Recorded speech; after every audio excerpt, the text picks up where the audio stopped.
Hello everyone. I hope आप सभी बहुत बहुत अच्छे होंगे और अपनी लाइफ में बहुत सारी चीज़ें मैनिफेस्ट कर रहे होंगे। ये आज का जो वीडियो है इसमें मैं आपको बताने वाली हूँ सोमवार की व्रत कथा।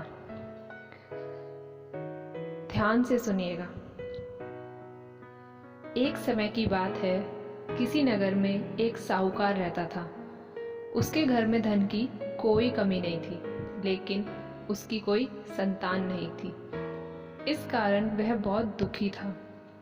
पुत्र प्राप्ति के लिए वह प्रत्येक सोमवार व्रत रखता था और पूरी श्रद्धा के साथ शिव मंदिर जाकर भगवान शिव और पार्वती जी की पूजा करता था।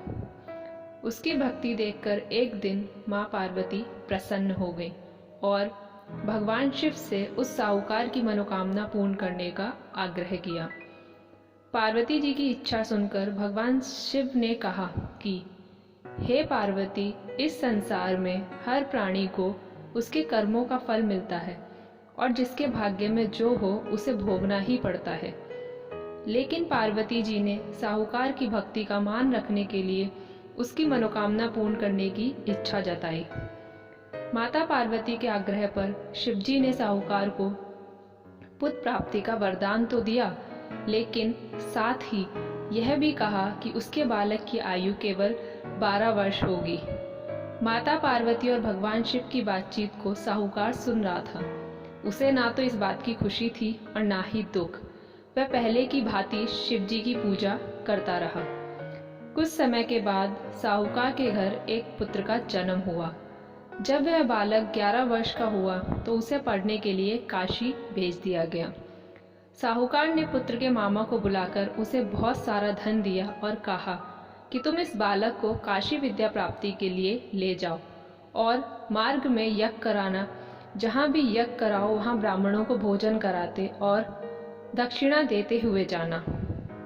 दोनों मामा भांजे इसी तरह यज्ञ कराते और ब्राह्मणों को दान दक्षिणा देते काशी की ओर चल पड़े।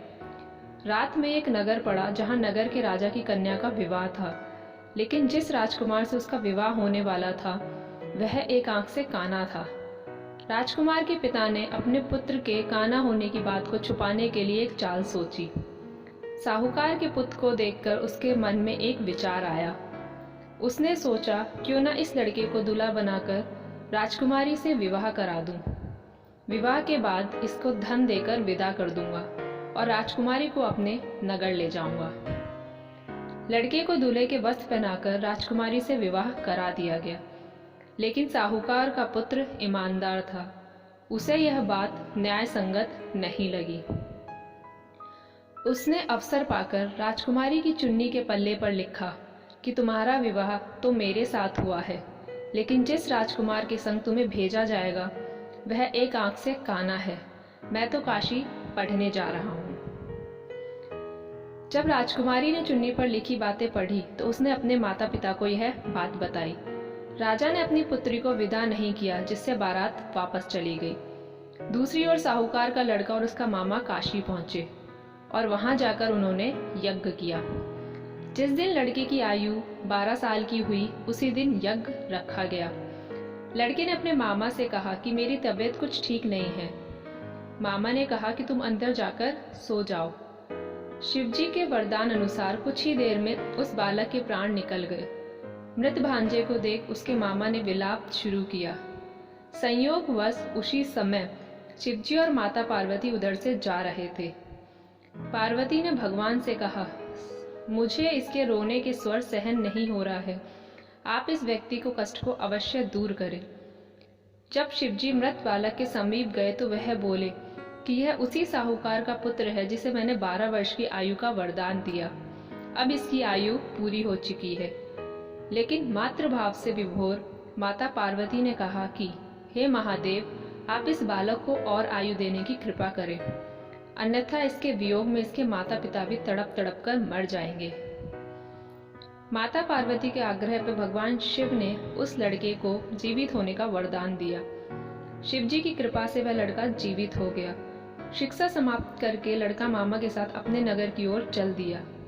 दोनों चलते हुए उसी नगर में पहुंचे जहां उसका विवाह हुआ था। उस नगर में भी उन्होंने यज्ञ का आयोजन किया। उस लड़के के ससुर ने उसे पहचान लिया और महल में ले जाकर उसकी खातिरदारी की और अपनी पुत्री को विदा किया। इधर साहूकार और उसकी पत्नी भूखे प्यासे रहकर बेटी की प्रतीक्षा कर रहे थे। उन्होंने प्रण कर रखा था कि यदि उन्हें अपने बेटी की मृत्यु का समाचार मिला तो वह भी प्राण त्याग देंगे, परंतु अपने बेटे के जीवित होने का समाचार पाकर वह बेहद प्रसन्न हुए। उसी रात भगवान शिव ने व्यापारी के स्वप्न में आकर कहा, हे श्रेष्ठी, मैंने तेरे सोमवार के व्रत करने और व्रत कथा सुनने से प्रसन्न होकर तेरे पुत्र को लंबी आयु प्रदान की है। इसी प्रकार जो कोई सोमवार व्रत करता है या कथा सुनता और पढ़ता है, उसके सभी दुख दूर होते हैं और समस्त मनोकामनाएं पूर्ण होती हैं। ओम नमः शिवाय। हर हर महादेव।